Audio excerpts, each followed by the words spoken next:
मेरे साथ आए भाई, मैं आपके साथ सब कुछ करूंगा, चिंता मत करो। गाना भी करूंगा, गाना भी करूंगा।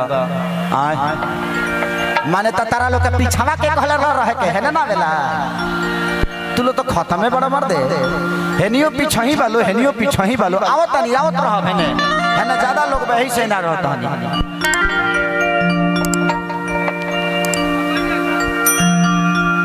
तो ब्रेक डांस में थे हम, कहाँ बातों में बोझुरा गए कि रोजो रोज भाटी पसे आवा ब्रेक डांस में। अरे कि रोजो रोज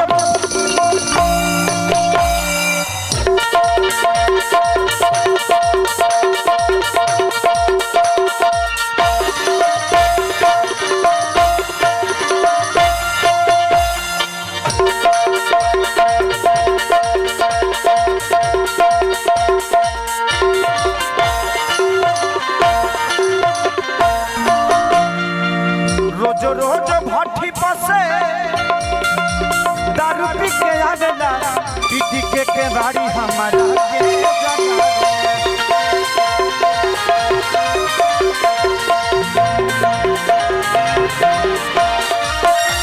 रोज भाटी पसे दारू पी के आवेला, पीटी के बाड़ी हमारा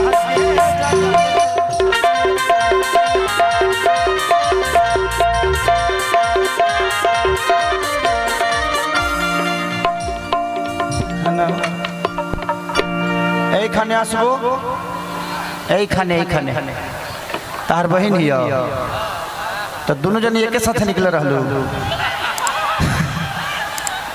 ये बड़ी है कि छोटी है? ये छोटी है, बट इसका कुछ भी छोटा नहीं है। हाइट देखो, बाल देखो, बेचारी का देखो चेहरा भी बड़ा है। Thank you so much. आओ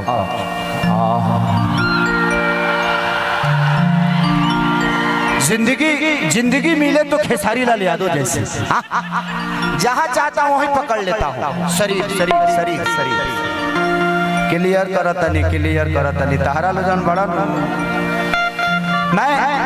अगर मैं कुछ बोलता हूं ना तो ये लोगों के एंजॉय और मनोरंजन के लिए, अन्यथा दुनिया इसको जैसे ले ले। मैं एक अभी अचानक से एक मेरा गाना रिलीज हुआ था कि हो लटक जाइबे राजा चलिए,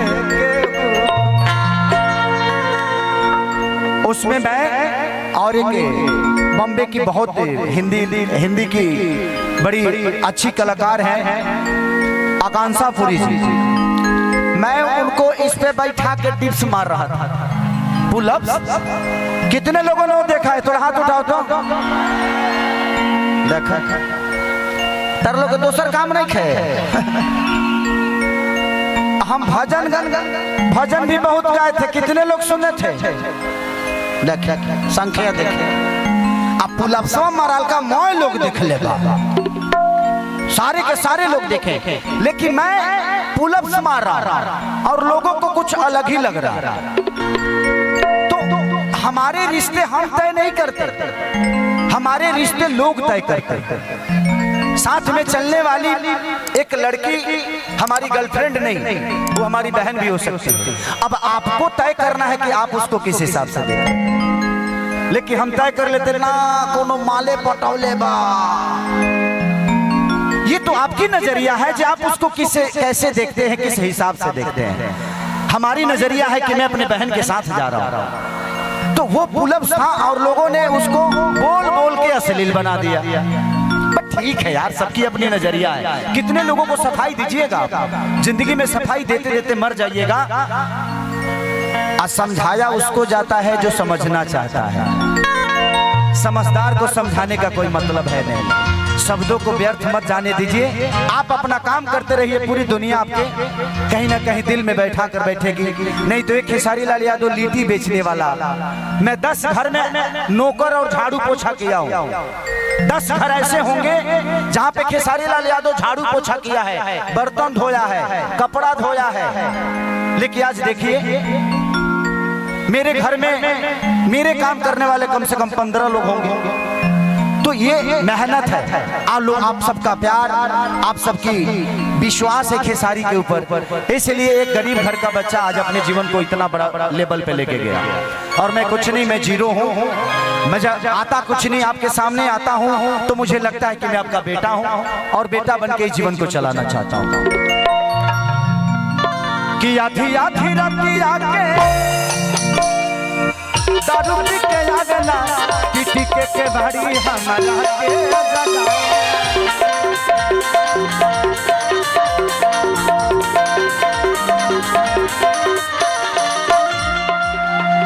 ए बाबू तो हमारे के छोड़बू ना, ए रोका ना रे। एगो सिस्टम निमन मिलल बा, उहे टाँ टाँ टाँ कैले रहत रहल पागले कर बल का चाहती हो? आपसे बहुत प्यार करती हूँ सर। देख भाई, छोटकी प्यार करत है तो बड़की के कितना मजा मिलता। एकरो लागता कि एकरे बहाने कहियो हमरो भेटा जाई है। प्यार करती हो, बट आप इस भरे मंच से बोल रही हो, जिस दिन शादी आपका होगा वो का सोचेगा मर्दा रे? ना ना ना, बाप रे हीरा लड़की भी रे दादा, ते बैठ हम तोरा सब रात में मिले। हाँ तो गाते गाते तो रात हो ही जाएगा ना जी, जाते जाते मिल लेंगे तुमसे बेटा। बैठ बैठ। अच्छा ये इतना हाइट हिल लगा के भइल बिया, हाइट है ओके। कि आधी आधी रतिया के कनी से बतियाओ तनी तो हई हेने रूसल। बेटा मेरी पहली पसंद आप ही हो, आपके साथ मुझे बहुत कुछ करना है, सिनेमा भी करना है, गाना भी करना है, स्टेज प्रोग्राम भी करना है। तारा लो तो दूसरे बुझले हो खबा, दिमाग दिमाग अपन अपन सोच लो। तू लो जो सोचले बड़ा वो हम चाहता नहीं।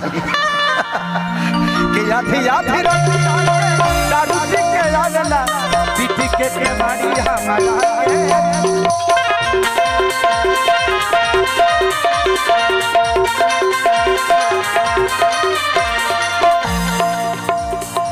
के फाटी जला जमा खुल जला पैजामा,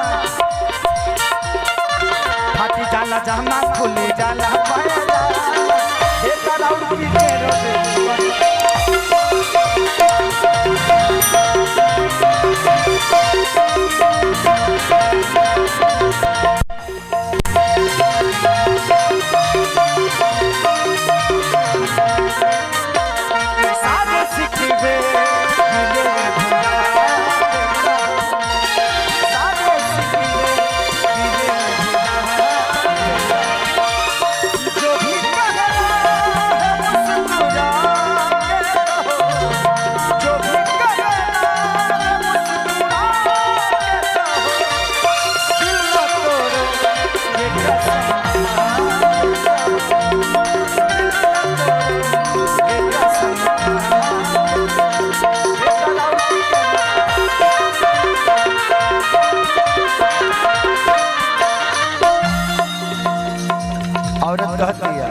कृष्णा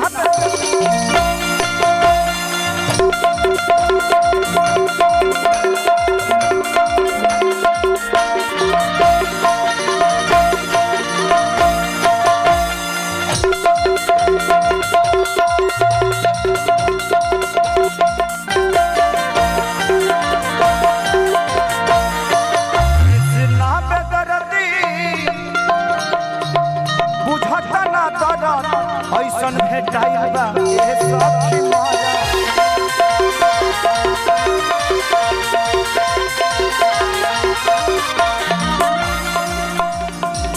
कृष्णा पे दर्दी बुझत ना दर्द ऐसन भेटाइल बा ये सब माया।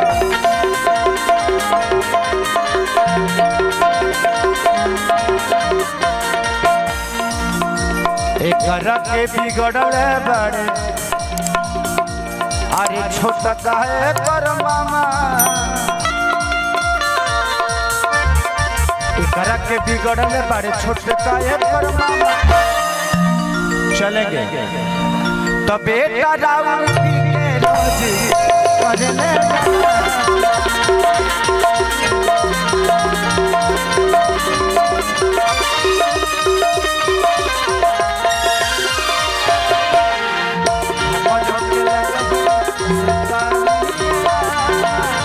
बेटा राउर जी के रोज करने